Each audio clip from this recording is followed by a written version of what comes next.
Imagine a company, no logo, no headquarters, no stock ticker, no board of directors you can name. Yet, at its peak, it moved more money than the GDP of most countries on Earth. Its revenue streams touched every continent. Its employees numbered in the hundreds of thousands. Its enforcement arm was more feared than any government military. That company was the Sicilian Mafia. And today, we're going to break it down not as a crime story, but as a financial empire. Because once you see the business model, the supply chains, the tax strategies, and the political lobbying behind Cosa Nostra, you'll never look at modern finance the same way again. The year is 1860. Sicily has just been unified into Italy. But don't let that word fool you. For the Sicilian peasant, unification meant one thing: more taxes, new landlords, and zero protection. The government in Rome was 1,500 kilometers away and had absolutely no interest in what happened to you in your village. So you found protection somewhere else. Enter the Mafia. Not yet a crime organization, but a shadow government. A network of enforcers who charged landowners for protection, mediated disputes, and controlled water. Yes, water. The most valuable resource on a dry Mediterranean island. This was their first business model. Monopoly on security in a vacuum of state power. Here's what most people miss. The early mafia wasn't selling crime. It was selling trust. In a society where courts were corrupt and police were absent, Cosa Nostra, our thing in Sicilian, became the only institution people could rely on to enforce a contract, protect a transaction, or settle a debt. Sound familiar? That's a financial services business. That's insurance. That's arbitration. And just like every great financial firm, they built on one foundational asset: information. The mafia always knew who owed what, who owned what, and who had secrets worth keeping. Data, centuries before Silicon Valley called it data. By 1900, the model had scaled. Clans, called families or mandamenti, controlled entire regions of Sicily. Each family ran its own territory like a franchise. The commission, known as la cupola, acted as a board of directors, resolving interfamily disputes and setting strategic direction. This wasn't chaos. This was a corporation. Between 1880 and 1920, 4 million Italians emigrated to the United States. Hidden among them were members of Cosa Nostra, and they brought the entire operating system with them. The same trust networks, the same territorial logic, the same enforcement model transplanted into the richest economy in the world: New York, Chicago, New Orleans. Within 2 decades, Sicilian American crime families had embedded themselves into the labor unions of the docks, the garment industry, and construction. Not as parasites, but as power brokers. You needed a permit? You needed labor peace? You needed a city contract? You went through them. Then came 1920, Prohibition. And this is where a regional crime network became a global financial empire. Think of Prohibition as the greatest government-created market failure in American history. Overnight, the United States banned a product that 100 million people still wanted. The mafia, already organized, already connected, already operating outside the law, was the only institution positioned to fill that gap. Al Capone's Chicago operation alone generated an estimated $60 million a year in the 1920s. In today's money, over $1 billion annually, from beer and whiskey, in one city. But here's the financial genius that history books skip over. The mafia didn't just sell alcohol. They vertically integrated the entire supply chain. They owned the breweries. They owned the distribution trucks.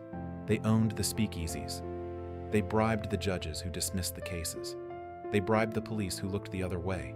From grain to glass, total control. Warren Buffett calls it a moat. The mafia called it Tuesday. After Prohibition ended in 1933, any ordinary criminal organization would have collapsed. Their core product was suddenly legal again. Revenue gone. Game over. The mafia pivoted. Brilliantly. This is the moment Cosa Nostra became a true conglomerate. They diversified into 5 major revenue verticals that would sustain them for the rest of the 20th century, and some right into the present day. Vertical 1. Narcotics. In the 1950s, Sicilian mafia families became the primary pipeline for heroin entering the United States via what became known as the French Connection. Morphine from Turkey, processed in Marseille, shipped through Sicily, distributed in New York. By the 1980s, The Sicilian Mafia's narcotics network was generating an estimated $1.65 billion per year in the US alone. That is larger than the GDP of several sovereign nations. Vertical 2. Construction and public contracts. This one is perhaps the most insidious, because it hits your wallet directly. In Sicily, virtually no major public infrastructure project happened without mafia approval and a percentage cut. Roads, hospitals, airports. According to Italian anti-mafia prosecutors, the Cosa Nostra tax on Sicilian public contracts averaged 3% of total project value for decades. That's billions of taxpayer euros, funneled directly into criminal coffers. Vertical 3, the pizzo, the protection payment, still alive today. In Palermo, estimates suggest that up to 80% of businesses paid the pizzo at the height of mafia power. A small bakery, a large supermarket, a car dealership, all paying a monthly tax, not to the government, but to the local family. Analysts have estimated the total pizzo economy across southern Italy exceeded 10 billion euros annually in the early 2000s. Verticals 4 and 5. Gambling and money laundering. The casinos of Las Vegas were, for decades, partially built and controlled by mob money.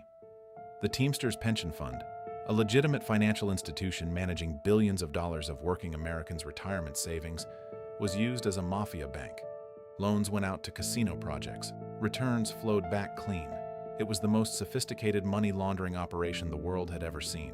So, how much money are we actually talking about?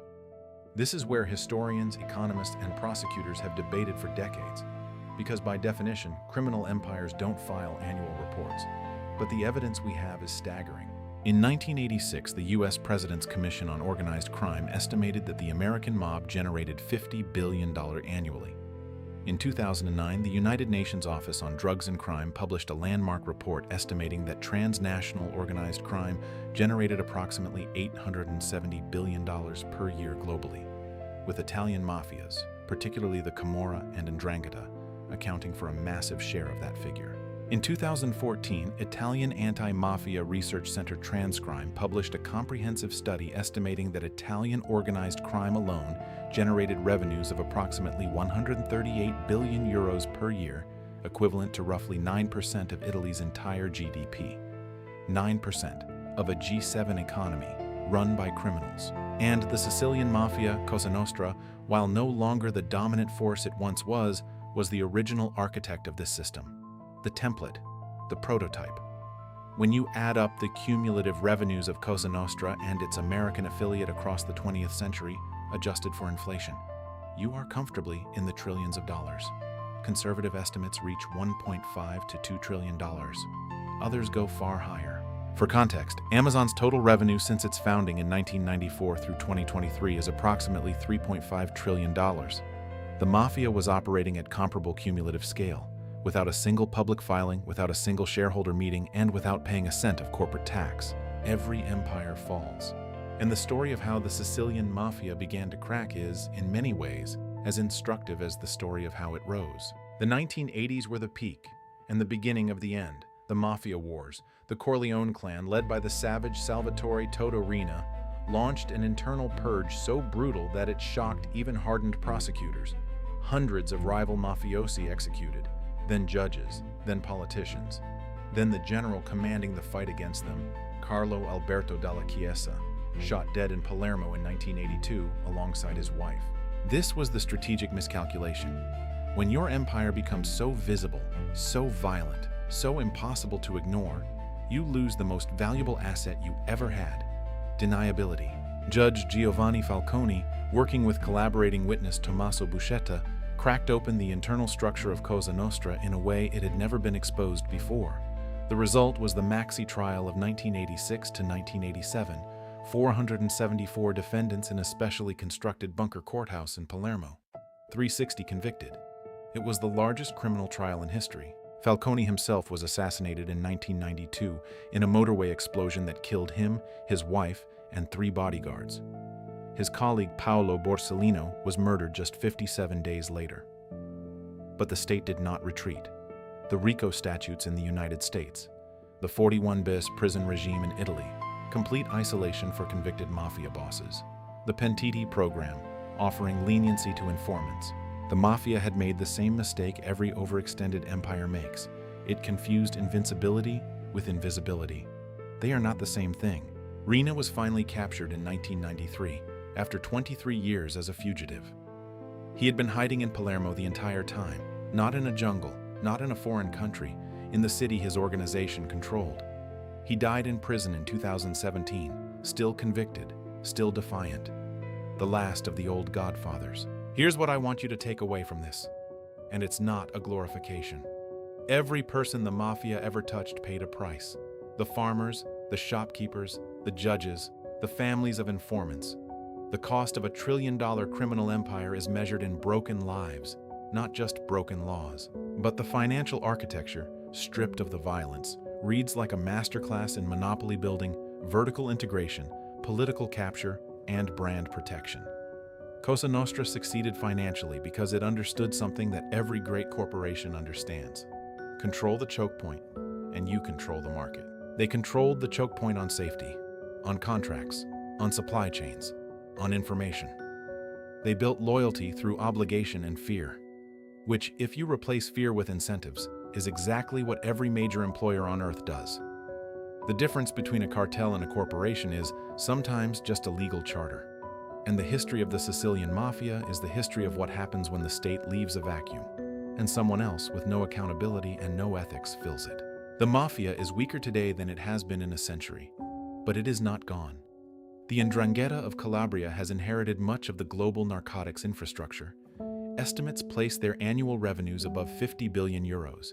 They operate in more than 40 countries. They are more cautious, more quiet, and more dangerous than Cosa Nostra ever was at its loudest. The enterprise was never just about Sicily.